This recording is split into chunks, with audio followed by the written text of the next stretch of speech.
Hello, everyone, and welcome back to the podcast episode. My name is Alicia Gogan, the host of the Glow Up Secrets podcast, where I help you expand your mind and become more self-aware so that you can glow up into the best version of yourself. Hello, how are we doing today? I hope everyone is doing fantastic.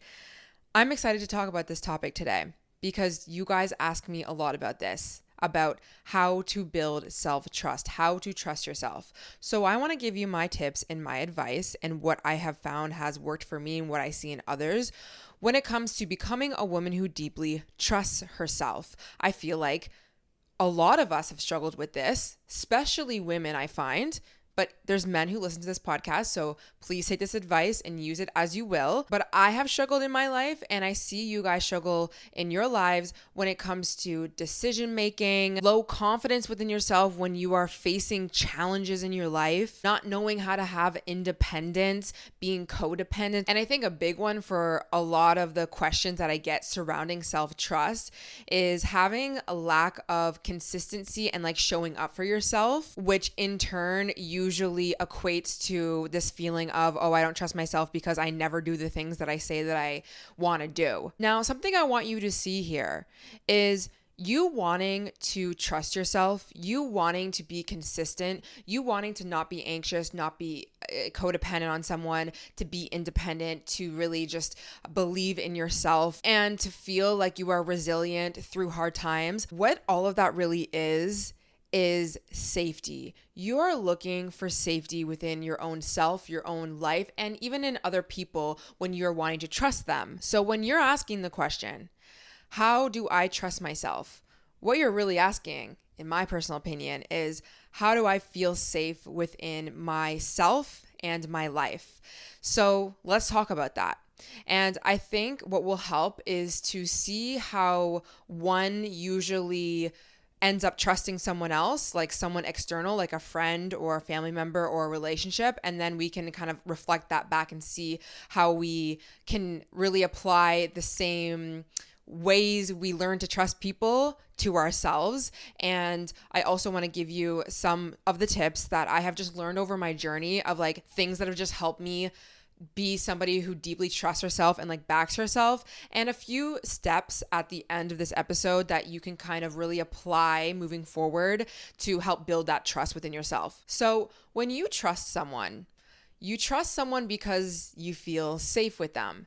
And what makes you feel safe with a person? And let's just hypothetically like think about if we were in a healthy sense of trusting people. What I have observed within my own relationships, which, by the way, I have struggled with being able to trust people in my life. I basically have summed it up into two things that I've witnessed within myself and when I'm learning to trust people and like what I think is important when it comes to feeling safe and trusting someone. One way that I feel like I can trust someone is when I can be comfortable around them. And what I really mean is there's this sense of unconditional love. There's this feeling that when I'm with my friend, she is not judging me, or my mother is not judging me, or my boyfriend is not judging me. And there's also this sense of relatability, because when you are around people who make it known that you can be yourself and they're not going to judge you, you're going to open up more. You're going to be more authentic and you're going to trust that it's okay to be yourself. And that really leads into you feeling safe. Now, I find the second part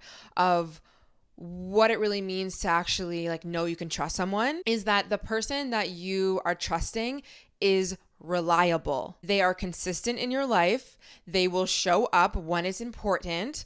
They are not running away from problems, from situations. They have the capacity to be able to hold you in certain times, etc. So when I find a person where it's very clear that they are very non-judgmental. They are themselves. They are usually like authentically themselves, which is why you can probably believe that you can be yourself around them. They're really open. They're just unconditionally loving. And they are reliable and they're consistent and they're stable within your life and they're showing up.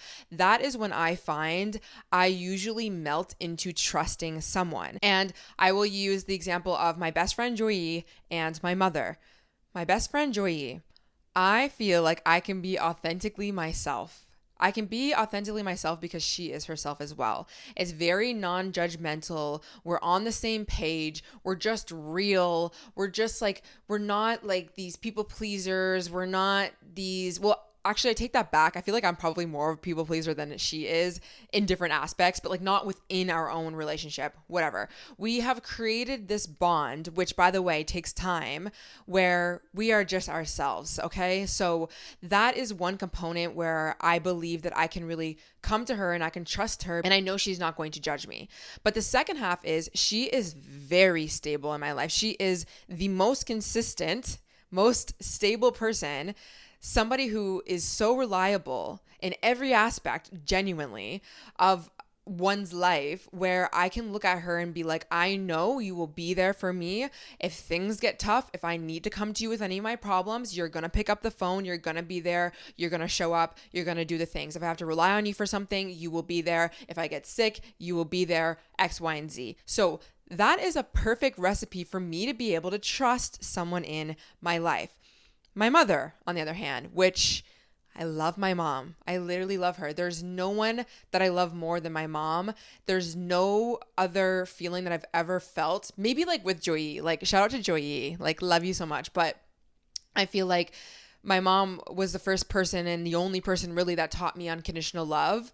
And she's just a beautiful human being. So on one hand, she has always been so accepting, so lovely to me, so like be your authentic self. I used to, even when I was like in high school, like, you know, when you go through the awkward stages and you just like judge yourself or you feel like, oh, my body doesn't look like this, or oh, I'm not pretty enough. Like she would always tell me like the opposite, being like, you're beautiful, like this, that. She never spoke down on herself. She never talked about her weight. She never dieted. She never did any of that because she accepted herself and she looked at herself in a really good light. And obviously she didn't want me to feel like that as well. So anyways, there's that aspect. So I just like always knew I could come to her with really anything. She always created that safe space.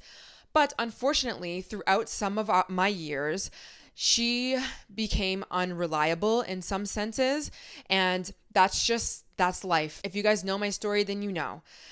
People have their own things that they go through in their lives where unfortunately they're not able to show up and they're not able to be that consistent, that reliable. And in general, like I just think that not everyone is going to be the most perfect person that you can like fully put all your trust in, right? And even before all of the chaos that had happened in our lives throughout my teens and into my 20s, like kind of like leading up to like more around this time, she had to work a lot. There was times where she wasn't able to pick me up from school, or my dad wasn't able to pick me up from school. And when somebody is struggling with any sort of mental health or cycles, sabotage, addictions, all those things, unfortunately, there's times where they are not reliable. So I wasn't able to fully continue that like real deep trust within her because of that component. And it's not necessarily even the worst thing, like I said, because there's just going to be people that unfortunately it's just like that's just the name of the game. But I just want you to see how like when I think about trusting somebody, I am going to feel like I can fully trust them if they have those two components of that unconditional accepting love, but also that reliability. Like there needs to be both of those things, because if not, yeah, it's great that I can come to you, but in terms of like really important things, I'm going to be stressed out because I don't know if you're going to be able to pick up the phone when I need you. And this is the same relationship and the same two aspects that we need to look at and adopt within our own lives when it comes to our self-trust, okay? So let's break it down kind of again, but towards ourselves. There's two components that personally for me make it so I can look in the mirror and I can just like sit in my consciousness and sit in like the reality of who I am and be like, no, I really trust myself. Like I deeply trust myself. I feel like I have my own back. I feel like I can navigate this world, this chaotic, crazy life that I have that's so beautiful, but I feel like I can do that. And there's two main things that really make me feel so grounded in that. And the first thing is to accept myself. How do you accept yourself though? Because I feel like this is where a lot of you guys really struggle with. And I talk about this a lot. And when I say you guys, yeah, I've struggled with it before. I'm so much better at this now. Sometimes it's hard for you to accept yourself because When you feel any sort of shame, whether that be because you've let yourself down or your past or things aren't perfect in your life, you are really uncomfortable and you do not accept that part of your reality to be true about you. It's almost like you have this sense of conditional love on yourself. If I show up, if I'm a good girl, if I feel like I'm measuring up against these women over here or society over here, then I will accept myself. But on the flip side, because I don't unconditionally love myself and accept the fact that I'm a flawed human being, when I mess up, when I make a mistake, when I don't have the answer, I'm going to shame myself and be mad at myself and carry that shame with me. And I'm not going to release that. I'm not going to sink into that and accept what the reality is, which is I'm a human being and I'm flawed. So what I have learned on my journey when it comes to self-acceptance is, first, I like to understand why things played out the way that they did. Whether it is I made a mistake or I didn't know or I got back into a toxic relationship or I didn't have boundaries. By the way, let's just skip, hop, and jump right back to the beginning of this. There's a reason why you don't have boundaries. There's a reason why you have an anxious attachment. There's a reason why you keep accepting the bare minimum. This is not to mean that we're going to accept it and just use trauma as an excuse as to why your life is a mess. But you need to have a lot of self-compassion and love for yourself and be like, let me look at why my life is like this and why I don't trust myself and why I don't even accept myself in the first place. And you'll come to find there's reasons for that. You might have grown up in a childhood where your parent didn't teach you proper boundaries. There was no real consistent love in your life. There was a lot of judgment in your household. There was a lot of instability. So it's no wonder you don't know how to create stability in your own life. You can't get mad at yourself for that. And that's going to be the piece that you need if you really want to feel like you deeply trust yourself. I feel like we're always looking on the external of okay, what are the 3 steps if I just go to the gym more, if I eat right, or if I hit those goals, then I'm going to trust myself. It's it runs way deeper than that. I promise you it runs way deeper than that. And the way that you are even going to feel like you can accept yourself is being okay with those negative emotions, those feelings of disappointment, of wow, I'm not maybe the most perfect person. And I can understand why I'm not, because I have this pattern or I have this trauma, and that's okay. That is okay. How can I understand myself more, understand why I operate like this, and give myself grace instead of bash myself, instead of carry the weight of the shame that is not even really needed? And that is so huge when it comes to building real self-trust. And there's actually a Pinterest quote that I saved, and it says, unlearn shame, all kinds of shame: abuse, unemployment, sickness, vulnerability, longing, desire, mistakes, failures. You need not be ashamed of what you are feeling or living. Freedom and shame cannot coexist. And it's really true. You have to release this shame and this self-hatred that you have towards the things that have happened in your life. You have to learn to let go. You have to learn to embrace it. You have to learn to accept it. And I'm not saying that's an easy task. It's really not. I understand that. But it's the alternative is you moving through life being mad at yourself for being a human being and carrying the weight of those feelings sometimes. You're allowed to be sick sometimes. You're allowed to be unemployed sometimes. You're allowed to have made mistakes. You do not need to be ashamed for that. You just never learned in your life how to be comfortable with those feelings of disappointment, whether it's you disappointing someone else or someone disappointing you or you disappointing yourself, or failure, or feeling rejection, or feeling loss. Instead, because you didn't know how to have a relationship with those lower negative emotions, you just felt, oh my gosh, I shouldn't be feeling like this. And now I feel really terrible about myself because I shouldn't be feeling like this. And then you go into this shame cycle. It's not needed. Unfortunately, a lot of us, even myself, we were really not taught how to be comfortable with uncomfortable emotions and feelings. And if you want to be somebody who deeply trusts themselves and accepts themselves, and you want to step into womanhood honestly, because that's what I really feel like it is. It's really just being more comfortable with the fact that, yeah, I'm a human being. Damn, I don't know the answer. I am scared right now. I feel vulnerable right now. I am afraid to lose this person. I am upset at myself for not doing better. And I can see why I didn't do better and I can extend myself grace. But at the end of the day, all of that is what it is, which is that's what I'm feeling right now. And I don't need to try and even change that. Can I learn how to welcome it more? Can I accept more of that? Bringing it back to my mother. If I'm feeling sad or I'm feeling like, oh, I'm so embarrassed, I did something wrong or bad or this, that, she's welcoming me. She's not also like enabling me, but she's just being like, you're a human being. It's okay. I still love you anyways. That is the energy that you want to have with yourself. And I promise you, if you keep practicing that, you will go so much further in life. Okay, the second part of being able to trust yourself is building real reliability within your life. And I think that this is probably where you guys came to this episode for, or probably an idea of what it really means to build trust.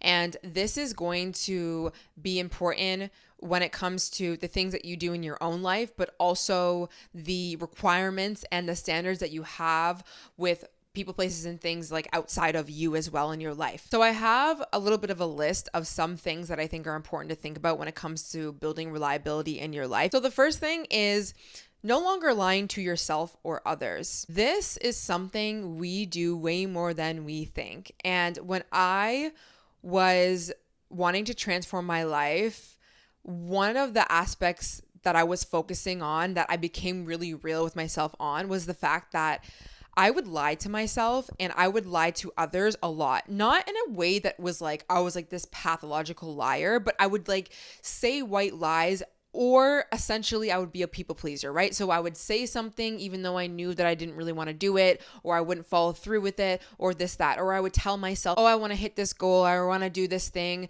And I would like speak it out into existence, knowing damn well that I know myself and I'm not going to take those steps to do it, or like I don't really want to do it, like without doing any like introspection. And the reason why I'm saying this is so important is because you are very aware of when you are lying to yourself and to others. Even if you're not like actually conscious of it, like you just do it automatically. It's like it's an automatic thing, especially like when you're people pleasing and this, that. But it's almost like you have this like young part of you, like your inner child, you can say, who's kind of like watching you as an adult. And she's watching you say that you're going to do X, Y, and Z, and then you keep not doing it. And she's like, how many times are you going to keep doing this? And you know what? I don't really trust you, because every time you say you're going to go to the gym, or you're going to hang out with these people, or you make plans knowing damn well, we know damn well in our heads we don't want to do that. You keep doing that and you keep failing at that and not following through with that. I'm going to get to a point, and this is what happens, I'm going to get to a point now where I really don't trust anything that you say. And so now I'm going to judge you all the time. When you go through the life, I'm just going to like sit in the back of your head and be like, you're a liar. You're not actually serious about this. You're not actually going to do that. There's literally like an inner child that's like watching you continuously break promises, the same way you probably did when you watched a parent continue to break promises to you, or didn't show up, or wasn't reliable. So it's really important that you show up for yourself in a way of just stop lying to yourself so much and stop lying to other people. And what does this really look like? It just means like stop committing to things that you know realistically you're not going to be able to live out, or you're not going to be able to follow through with. And you have to get comfortable with being a disappointment to some people. Sometimes you have to get comfortable with the fact that, oh, people might not like you if you don't show up. I don't know. Like, you know, it depends on what it is that you're doing. I remember I used to always like be asked by a lot of like my party friends, like back in the day, especially when I got into self-development, to go out on the weekends and this, that. And I never really wanted to go. Like I knew deep down I didn't want to go. I didn't want to drink. I didn't want to ruin my schedule and this, that. But because I was a people pleaser and I was like too uncomfortable to say no, I would say yes. And then by the time the weekend came around, I would always come up with some stupid excuse, to the point where it's just like I knew that I looked like this flake and this like liar and this, that. And I really could have just stopped all of that by just being real with my friends and being like, hey, I'm not interested in going to this thing on the weekend. Hey, do you want to do something during the day on this day? Instead, I would just like wait to the last minute, and I would keep saying yes to things that I knew If I was going to be real with myself, I knew I wasn't actually down for or I didn't want. So that's a huge part of building real trust within yourself. And I think just being realistic with yourself when it comes to your goals and setting goals and things like that can be an example of like not lying to yourself. You know what you're going to accomplish during the week. If you have been not going to the gym for the past year, why do you keep telling yourself and speaking it out loud and telling all your friends about it that you're going to the gym? This week you're going to the gym and it's going to be 5 days a week when you've never gone to the gym like consistently once a week at least for like the entire year. You know what I mean? And again, it's not to say that you don't want to have aspirations and goals, but be realistic with yourself. And I always bring the example of like, you know, how everyone says, I want to start a YouTube channel. I want to start a YouTube channel. Stop talking about the YouTube channel until you do it. Please stop. Seriously. And I had to get real with myself about that as well. I had to get real with myself about going to the gym and eating right. I don't speak things out into existence until I actually take that action.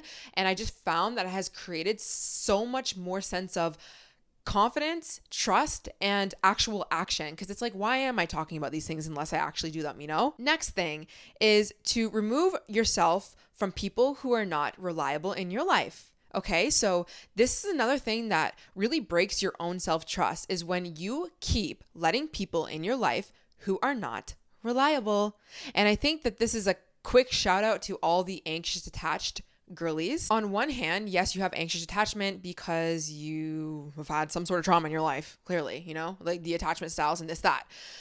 But it gets to a point where like you have to kind of be the adult of yourself and know when to remove yourself from things that are clearly triggering you. And the reason why I'm saying anxious attachment is because a lot of the times, and obviously it depends, right? You could be in a relationship that's really healthy and you're super anxiously attached, but I do think like you have to kind of be real with yourself and realize like when half of or more than half of your anxious attachment would be easily taken away if you just stop letting people who are very clearly not reliable in your life, right? I feel like we try and make situationships work. We try and make people who are in and out, hot and cold, ghosting, or whatever, friends who are flaky or this, that in our lives. And we're like expecting a lot from them. And then we're getting upset when we're super anxious and this, that, but it's like you have to protect yourself and you have to see who are the reliable people and who are not, and stop surrounding yourself and trying to rely on these people who are clearly not reliable. And I can even bring it back even to like my mom as well. I learned in my 20s like what I can rely on her with and what I can't, and I just had to mature in that sense.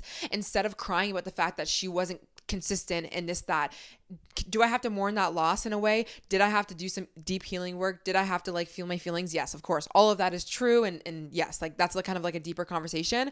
But at the end of the day, I had to be real with myself. There's just going to be people who I am no longer letting in my life or like trying to rely on them for. And you have to know who those people are and you have to remove yourself. You can get a lot of reliability and consistency in your life, but it's going to be up to you to be able to put yourself in those places around those people if you want that. Okay, the next thing that is so dishonoring that you really need to stop doing is giving away your personal power and allowing other people to make decisions for you by simply always going to people to make the decision for you, or thinking that people have better answers or they do it better or they just know more than you. Now, obviously, this is really, really hard for you to sometimes even discern, because on one hand, like, how do you learn what's good for you? And information, education, we've literally been instilled as young children to grow up looking up to people, of course, but there comes a point where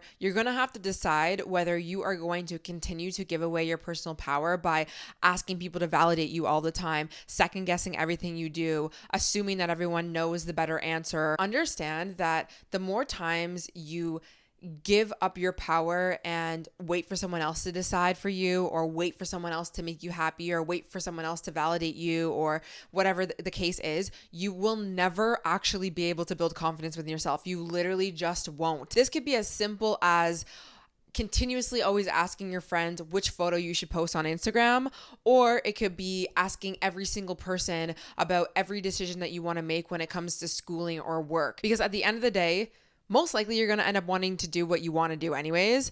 But also, if you start making decisions based off of what everyone else thinks, you will never feel the sense of I decided this for myself, because your inner child has looked at you and witnessed that this decision was never yours. You didn't decide that. You didn't decide that you liked that Instagram photo. You allowed somebody else to decide for you that looks good. Or you didn't actually decide to go in this career path. You let everyone else decide that for you as well. Now, I think this is a really hard concept really to even grasp, to understand that you actually know what is best for you more than anyone else, especially when you are maturing as an adult, because you don't have any experience maybe, or you do want that validation, or you genuinely just don't feel safe within yourself. But what you will find as you grow up is no one really knows the answer. Okay. And also, even if somebody has an answer, it doesn't mean that that answer is for you. That pathway is for you. That outfit is for you. Why? Because everyone is operating out of their own beliefs and their own preferences and their own stories and their own needs and wants. So just because I'm doing something this way doesn't even mean that you should be doing it that way. So what do you need as a human being, which you will not know unless you check in with yourself and you say, where do I want to go in life? What do I want to do? What do I actually like? So creating space in your life where you can give yourself more power. You know what? I like this photo. I'm going to post it without asking 100 people, because it doesn't matter what these people think, because I like this photo. Or I want to do this like little hobby on the weekend instead of going out with my friends, because I actually really want to do this thing. And I'm not going to even try and coerce people to come and do that with me and like it the way that I do. And if they don't like it, then that means I shouldn't like it. I'm going to go do that for me because that's what I want to do. Or let's say you have this deep desire to start this new side hustle or this business, or you want to do YouTube, or you want to do a podcast, you want to do something, whatever. You have that desire within you for a reason. Just because somebody else doesn't have that desire, just because somebody around you doesn't have the experience or they don't know, doesn't mean that you shouldn't go and do the thing you really want to do. Go seek out people who are doing the same things that you really want to do. Find those expanders. Find people who are similar to you, that validate you in the ways that you actually want, and you will become more authentically you. This does not mean that you can't have advice from people. It doesn't mean that you're never going to want to have validation from people, and it doesn't mean you should always surround yourself with people who only think the same way as you. But I do find people that I've met in my life who it's very clear they do not trust themselves with anything. They tend to give themselves a lot of room to negotiate with themselves and back and forth and being indecisive. Stop allowing yourself to be so indecisive. You have to go out in your life and be mature and say, you know what? I need to make a decision. And any decision that I make will be the right decision. Why? Because it's a decision for me. And even if it doesn't pan out, and even if it's the wrong decision, or I don't like the meal, or I don't like the person I started dating, or I don't like the career path that I chose, guess what? I have me, and I'm going to accept myself if that doesn't turn out the way that I chose it to turn out. Why? Because I'm a human being, and I decided to do that based off of all the information that I knew, and I am going to be fine because I am going to show up for myself.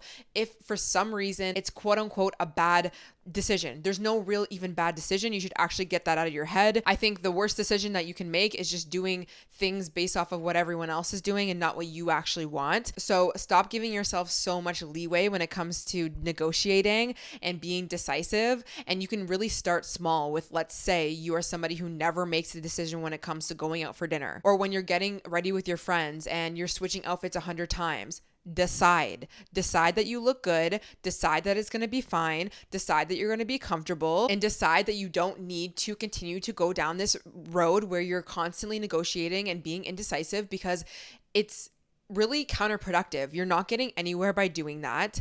You're going to have to make a decision anyway, so you might as well just do it now and be more sure about yourself. And also, you will be more of a joy to be around with other people, and that confidence will exude to other people, like friends, romantic, whatever, because you're not so indecisive. You become an unreliable source as well to other people when you can't be reliable and you are always indecisive yourself. Trust me, I have seen those people, and when I see them, it's not like I'm judging them, because I understand, like I really do. Sometimes I can be indecisive myself, but it's like I can't trust you because you don't know how to trust yourself and decide. And sometimes all you need to do in your life is just decide, which actually leads me into the next thing, which is positive self-talk, which is very, very, very huge when it comes to building trust within yourself. And this kind of brings it back to like deciding. Let's say you're being indecisive with an outfit and you always do that and you never know and what it looks good and you're sending your friends 100,000 photos and you're asking your boyfriend if you look good and this, that. There's a part of you that doesn't have any sort of positive self-talk, because if you did, you would find any outfit would look good and you would just decide. And again, I understand you wanting to look good and there might be a time where you actually have to make some decisions. You have to try on this outfit. Yes, we get that. Okay. But there is a huge correlation between people who are very indecisive and their self-talk. You need to get better with speaking to yourself kindly. You should be telling yourself, any outfit that I wear is going to slay. I'm going to look beautiful. Half the time it doesn't even matter. When I go out, that's not even going to be the most important thing, etc., etc., etc. If I'm going out to dinner, I'm going to tell myself, no matter what pasta I choose, I'm going to enjoy it. And if I don't enjoy it, no problem. It's not going to be the end of the world. I'll pick something else next time. Maybe I'll have a bite of somebody else's food. Maybe I'll share it with someone else. Like, it's not the end of the world. Even when it comes to bigger decisions in our lives, whether it's career paths or, going for this job or whatever, school, this, that. I understand that the stakes are higher, but again, your self-talk should be something as, okay, I'm going to go into this career path because X, Y, and Z. I really like it. I have desire to do it. I really want to follow it. There's some fear there. I'm still afraid. I don't exactly know if this is the right thing. I'm going to be with myself with that. I'm a human being. It's going to be normal that I'm afraid to go and do something, but I'm still going to do it anyways. And if it doesn't pan out, if for some reason I don't like the course or I don't like the program or something happens and something changes, you know what? I am going to be fine. It's all going to work out. There's going to be a reason and a rhyme as to why these things work out in this way. And I'm going to be safe and it's going to be fine. The universe, God, whatever it is, has me. I have myself. I'm going to be fine. You need to start speaking to yourself like that. And that's like the basis of what it even means to really trust yourself, right? Because if you think about when you don't trust yourself, you're always in your head battling yourself back and forth, back and forth, back and forth. And the internal dialogue is really, really shitty. It's not good. So you need to practice speaking to yourself kindly. You need to practice being optimistic. You need to stop going into the negative and allowing yourself to speak it out into the universe. Okay, we understand that there might be a time and a place where that might be the wrong decision, but why do we have to complain about it every second? Why do we have to tell our friends, oh my gosh, this is what I'm afraid of and I don't think it's going to happen, and what if he cheats on me and he's probably doing this, that, and the third? It's not about suppressing your emotions and your feelings. Yes, you can have a space to talk about these things for sure, but you need to clock yourself and be honest with yourself when you are allowing yourself to continue to play out this victim narrative, because that will always be your life. I promise you, you will always have that shitty experience happen and play out and manifest. And in general, even if it doesn't, you're just going to be really unhappy and you're still not going to trust yourself because that's all you let yourself do. So let's talk about a few steps that you can take, actionable steps that you can move forward in your life with when it comes to deepening your trust. There's 3 things that I want you to kind of focus on. And one of them is to have a weekly goal for yourself. And this is going to take some you sitting down and being introspective of what really your flavor of like distrust is. Like, do you lie to yourself a lot, or do you lie to other people a lot, or do you keep setting unrealistic goals, or do you keep asking all your friends about their opinions on things and you never like decide for yourself? Like, you kind of have to see where you're kind of like doing this dishonoring behavior. And I want you to pick one thing and I want you to practice it every week, but you can even do it for like the next week. Practice one thing where you are going to, let's say, stop lying to yourself. Let's say you commit to things when you know you're not actually going to do it. Every single week, I want you to stick to one promise to yourself. That could be anything to do with your health, your diet, your fitness, like wellness, romantic relationships. Maybe you really want to stop being really dysregulated and reacting right away to anything that your partner does or triggers you with. Maybe this week your focus is going to be at least one time when you have one feeling like of emotional like dysregulation, you are going to first check in with yourself and do a journal practice, or you're going to call your friend, or you're going to text instead of unloading on that person. And you're just going to do that one time and you're going to just see how that goes. Or again, you're not going to commit to 100 million things that you know you're not going to live out, or maybe you're going to practice holding a boundary, just one thing, and I want you to complete it. And the reason why I'm saying like complete, promise, keep is because you're really not going to build real confidence and real trust within yourself unless you actually take the action and flesh it out in your life. Like actually do the thing, right? Instead of talking about starting the podcast channel or starting the YouTube or messaging 100 people as to how do I start, go on YouTube, sit down and have a little to-do list of the 3 things that you need to start your YouTube channel, and you go and you take that action. And if you do not take that action, you are not going to talk about it again. You're not going to keep asking 100 people, how do I start and this, that, when you already have your blueprint, you know what you need to do. You either do it or you don't. Now, this leads me into the second thing, which is when you find you have let yourself down or you're being an imperfect person because you are a human being, I want you to, instead speaking to yourself as like, oh my God, I'm the worst, I'm shitty, I'm not accomplishing things, I don't trust myself. I want you to focus on having a practice of redirecting your thoughts, aka speaking to yourself in a more positive way. Now, you can do this as a journal practice. Like, let's say, I don't know, you're like really ruminating on the fact that like you don't trust yourself or there's just some sort of negative self-talk. I want you to literally physically get up and go and take your journal, or you can speak this out loud. Sometimes I do this as well, which will kind of lead into the next thing. And I want you to write a letter to yourself about how you are not wrong or bad or a flawed human being because you feel sad today, because you didn't hit that goal, because you have a past of X, Y, and Z. I want you to practice being unconditionally loving to yourself, okay? Because this is huge. Bring it back to the 2 pieces that we were talking about. Reliability, which is what I just told you, having 1 goal a week. But the second piece is going to be you actually accepting yourself and loving yourself through the process. And the third thing that I want you to do, now this can be weekly, monthly, bi-weekly, however you want to do this. I want you to create some sort of ritual that acknowledges and uplifts the fact that you are now somebody who is building real self-trust, and you are somebody who is becoming more confident, and you are somebody who has hit certain milestones and certain goals when it comes to, let's say, self-trust or anything in your life. I think celebration is so incredibly important for anyone who is trying to make real change in their lives. And I think that we kind of like put it to the side and we stop really highlighting the fact that we are actually really changing and growing. And the reason why I'm saying this also is, you know, we actually do a lot of positive habits in our lives that could build a lot more self-trust, but we don't spend time to really acknowledge it. We don't sit down every week and say, you know what? This week, I literally did this today, by the way, before I got on the podcast. I said, and I spoke this out into existence. So when I mean a ritual, this could be journaling. This could be you just talking to yourself. I live by myself, so I'm always talking to myself. It could be like you acknowledging it with a friend, or you like taking yourself on a date, like celebrating it that way. You can do whatever you want, okay? Whatever you want.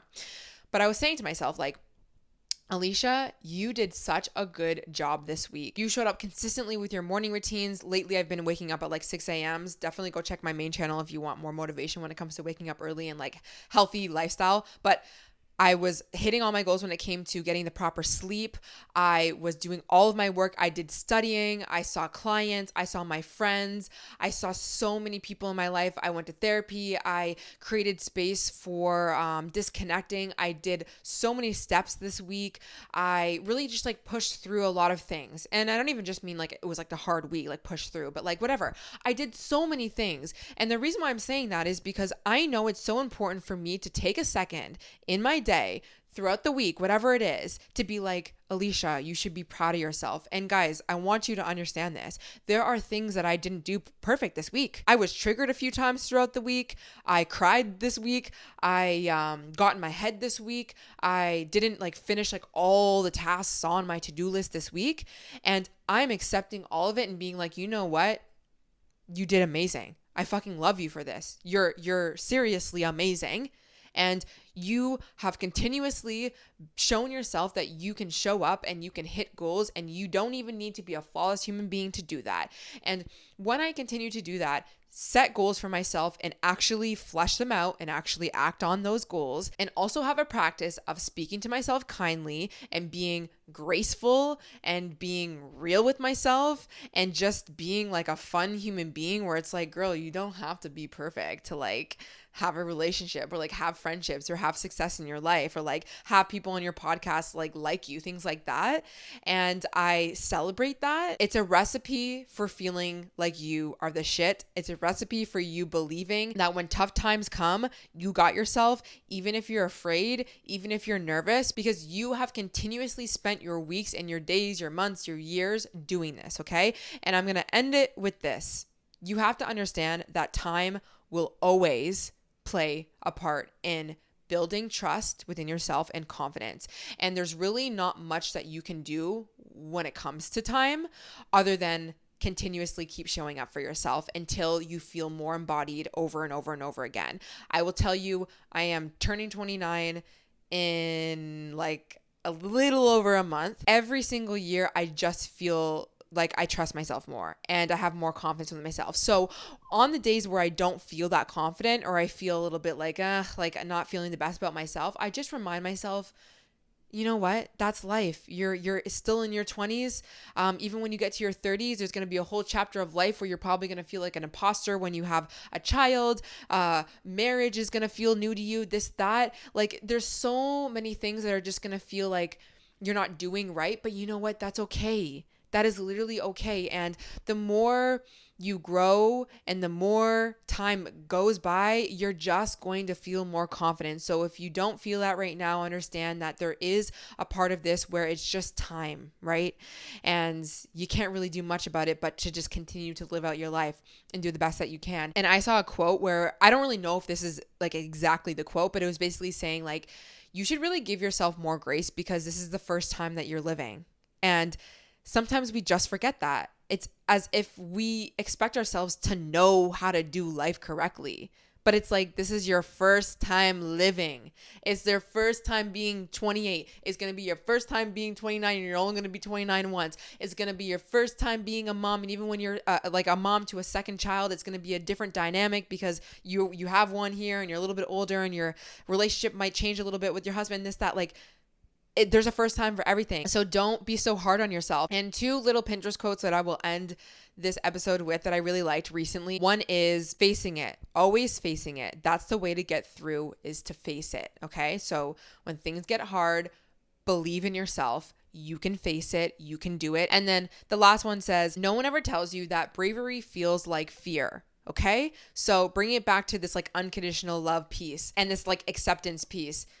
There's going to be things that you're still going to be afraid to do, but just understand that it's okay to be afraid to do those things. Don't wait for the day that you're like 100% excited and positive and like ready to take on the world and confident about yourself and this, that. The real confidence comes with time. It comes with you showing up. It comes with you being brave and being a little bit afraid to do the things that you want in your life, but that is how you're going to get your results. When I started my podcast, when I started my YouTube channel, I had less confidence within myself than I do now. But the only way that I was able to get confidence within myself now and be successful with what I'm doing is to what? Is to start somewhere, is to take that action, is to stop playing with my life and to go for my dreams and understand that is just a part of life. So I hope you guys enjoyed and I'll see you guys in the next one. Bye.